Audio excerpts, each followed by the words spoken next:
Hey everyone, welcome back to Norton Man Reviews. I'm your host, John Norton, and we're continuing with some Joe Madureira Uncanny X-Men. We looked through the. This is a different cover than what was in the Visionaries book I was looking at. Can't remember what was on the cover of that one, but I knew this was different. Took the opportunity. But there was a three-parter story arc with the Shi'ar and the Phalanx X-Men out in space. And Joe Mad did like these two issues, and then like in the Visionaries, these were in it. The Visionary book, these were in it, but this was not. So I'm like, oh, what the fuck is this? But we're not going to look at this one because Joe Mad didn't draw it, and I'm really only there for the for his art. So I'm sorry if you're really looking for. I mean, we can look at it really quick. Melvin Ruby, guest penciler. I don't even know. He's not bad. I mean, if you're, I don't, wasn't too invested in the storyline. That looks very Jim Lee. That looks like he swiped that from something. Maybe, I don't know. But all I know is the X-Men prevailed and they're stuck in space. Right? So, what are we looking at then? We're looking at this issue. So while those X-Men are stuck in space, there's shit going down, back down at Earth. And Operation Zero Tolerance is in effect. What is that? I don't know. It's some asshole guy Bastion, and he's doing some asshole villain guy shit with mutants. But this issue is really cool because it's Spider-Man drawn by Joe Madureira. With the X-Men missing, Marrow goes wild. Did we mention a certain web slinger guest stars too? So Marrow, she was in what, X-Men number 325? So it's like 21 issues ago. She was much uglier then, had a horrible haircut with her like skull you could see, and she pulls these fucking things out of her, these bones out of her, just gross character. So they purdied her up, and there she is fighting Spider-Man. And this is just Joe Mad drawing Spider-Man, Joe Mad drawing the Hulk. That is just like what we're here for, right? So what's going on here? This is a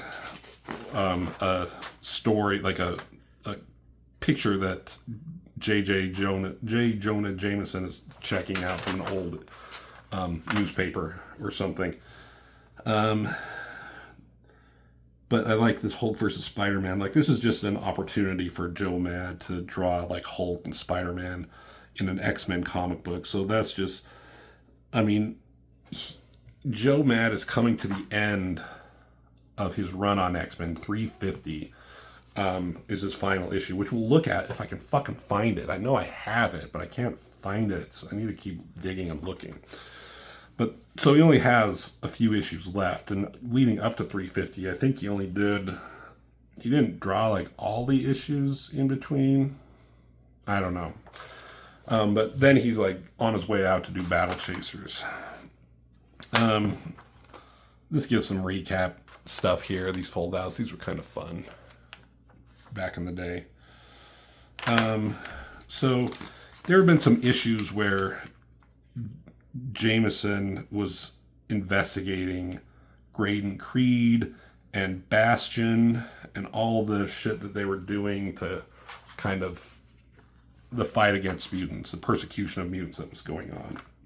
So that kind of put him in a heroic light. You know, he's a reporter, he's an asshole. We all know him from the movies and the comics and the cartoons of just being the dickhead boss, you know, with the Hitler mustache. But, you know, he's not a bad person. And he's yelling at his people. Oh boy, there's so much to talk about. But whatever, we don't care about any of that. Let's get on to Spider-Man. This is a fucking cool picture, like shot of Peter. His boots hanging over him, the camera, he's crawling up the side. I mean, yeah, I get that you wouldn't have your boots, that you couldn't stick to the walls with your boots, but you can with this costume, I guess. But I like the, so he's, I thought he was coming from the side, but, I mean, from, like, crawling up, but he's walking along the side, I guess. So he's investigating, too. He's a investigative photographer, and he sees let's see, Gyrick, right? That's who this is? Yeah, Gyrick. I only know him from the X-Men animated cartoon in X-Men 97, which is so good so far. I've only seen the first 3 episodes. The new one comes out tomorrow. I don't know when this issue will be out. But this is just cool. Like, just seeing Joe Mad drawing this Spider-Man shit. I love it. Who's the inker? Artist Ramos. Is that Humberto Ramos? Where would he do the artists? In the backgrounds, maybe? I don't know. I never put those two together. Townsend, is that Tim Townsend? On inks. Colors, the Buche. Yeah. But, yeah, this Spider-Man shit is just fucking cool. Like, getting down there, just leaping off there. This is just an awesome drawing there. I bet Joe Mad had so much fun drawing Spider-Man. Like, if you're drawing X-Men for however long, and then just get the opportunity to finally draw Spider-Man, especially before you're on your way out to do Battle Chasers. That's fucking cool. Him swinging, all the detail on the web. Was he inspired by McFarlane? Got this thick line around it. This is heavy line weight. That's interesting. But Spider Sense goes off. He tumbles through. What's going on here? Like something moving underground fast. Okay, he's tearing up the street. I thought he landed and that happened, but no. And something's coming right at Gyrick's limo. He was following Gyrick, trying to get more dirt on him. And here's suddenly Marrow and Callisto. Last time they met, like, Callisto was trying to stop her from murdering a bunch of humans, but now they're together. So what's going on there? I don't know. But that's, we're here for Spider-Man. But an interlude. Is this Ramos? Is this Humberto Ramos here? Is this? Because he looks so different. That has to be. Oh my God, I never put that together. I always just thought, for whatever reason, I never looked at these credits, and I just always assumed this was Joe Mad drawing this here. And I'm like, why does this Gambit look so weird? So different. That's Ramos. And he leaves. I don't know what he was doing before this, but he did Crimson with Cliffhanger with Matt Herrera and J. Scott Campbell. So that's cool. Anyway, Gambit, they're in space and he's somewhere and something's going on and there's fucking horses behind him. I don't know. J. Jonah Jameson side swords him, still trying to like do his research, and he comes into contact with Bastion. And I think he's trying to get Jameson to stop, like, hey, he wants to offer you a deal. And he doesn't want a part of it. He probably wants, he knows he wants him to be quiet. So he gives him some information. Don't speak too harshly until you see what's on that disc. So we go back to the action. It looks like Callisto and Marrow are trying to kill Gyrick. Again, don't really know why. They're bad guys. Spider-Man's there to stop him. Of course he is. This is kind of cool. These big 2 henchmen are coming at Marrow, and she jumps and throws these bones out, and they're coming right at Gyrick. And I love this. Spider-Man whips up both of them. You can just feel like the action of them grabbing with the action lines back there. But then they're not here. You can feel them stop, right before they're going to get him. And then he kicks her as he's leaping away, and he leaps over her. So now he's about to fight Marrow there. But then these 2 yahoos, these security guys that were with them, they're these weird sentinel robot things I get. Nimrod battalions. Prime Sentinels Nimrod battalion. So, oh shit. And then they analysis target mutant designate unknown. They don't know who she is. An obstacle designate Spider-Man. So they identify her as a mutant, and that's Spider-Man. Recommend course of action. Take full advantage. Take full advantage. So they shoot at him, and Callisto's like, "I've witnessed too many deaths. Lost too many of my own kind." She takes the hit. Ah! Callisto, she took the blast that was meant for us. And then Spider-Man's like, "Yeah, we got to get her to a hospital." She's like, "No, just end this." So it goes back to Jameson and Bastion. And he's basically giving him some information, like to give him, for him to make a story that would win him a Pulitzer Prize. And I don't know what it's about. Oh, he talks about it's a lot of information on the X-Men about what their civilian lives could be. And he's like, you can just like out the X-Men, you can make their lives a living hell. You could, all you have to do is print this. So he's thinking about this.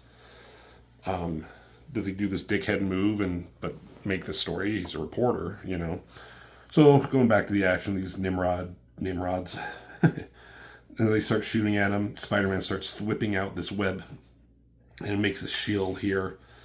So that's a cool use of his webbing, and then he's jumping out of the way, and he's still trying to save Gyrick. I think these things are just shooting at everything. Gyrick might get hit by him too.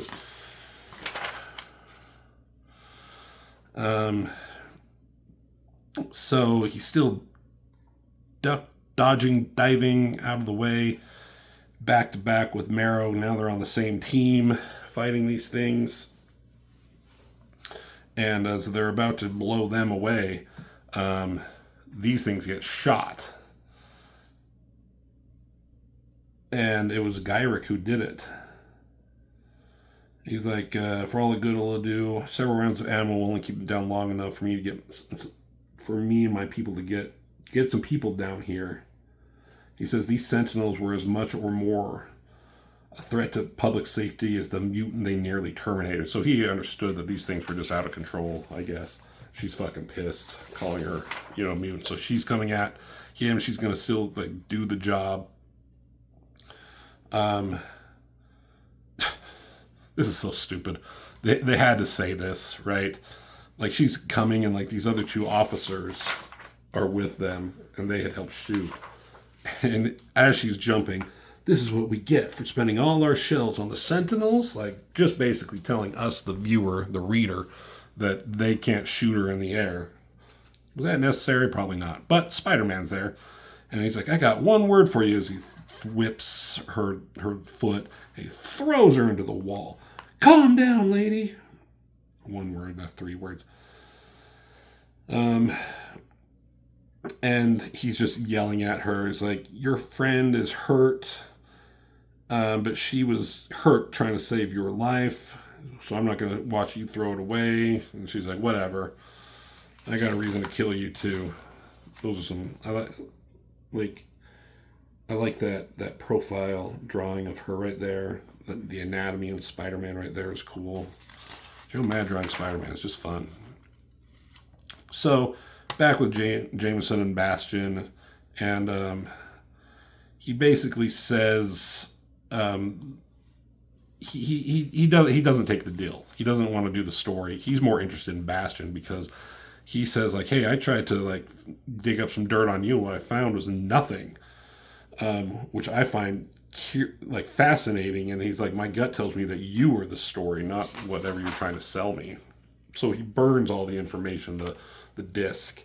And he basically tells Bastion to fuck off here. So Jameson was kind of doing he's most of the time a dick, but he's had some moments where he's a good guy. So it goes back to Spider-Man. He's giving Marrow here a morality lesson. And he kind of talks about how he lost everything. Flashback of, when Uncle Ben was killed, like the silhouette with the eyes right there. That's cool. And then Gyrick, he's like, hey, I'm going to take you guys in. I'm going to bring that terrorist in. And he has the gun up to her. But he's like, I happen to know you're out of bullets. But he thinks to himself, only because I know you're out of bullets because my spider sense isn't going off. So he's like, let her go. She's learned something today. And if she does kill, I'll bring her in myself. Or tries to put the stunt again. So Marrow picks up Callisto and they take off. They go back down to the sewer and Spider-Man fucks off. And then it just wraps up. Robbie comes in and there's, he set this thing on fire, so he puts it out. It's like, what was this all about? It's a Jonah? It's like, nothing, Robbie. It's about nothing. So that's kind of a cool ending right there. Spider-Man winks at you. So, quick little story. Nothing about the X-Men really, but just some cool art by Joe Madureira drawing Spider-Man here. I mean, the Jameson stuff is kind of interesting if you're reading it and into the story at the time. Operation Zero Tolerance was not a very big deal. But this was post-Onslaught. The world was out against, they didn't like the X-Men. They blamed them for the Avengers and Fantastic Four being gone. They also, I think, were blaming the Hulk. Because even though Bruce Banner was in the Heroes Reborn universe, the Hulk persona, they were split during that whole Onslaught thing, and the Hulk was still around in the main universe. Just some cool art. Humberto Ramos, that's definitely him. Gosh, I'd never picked that up.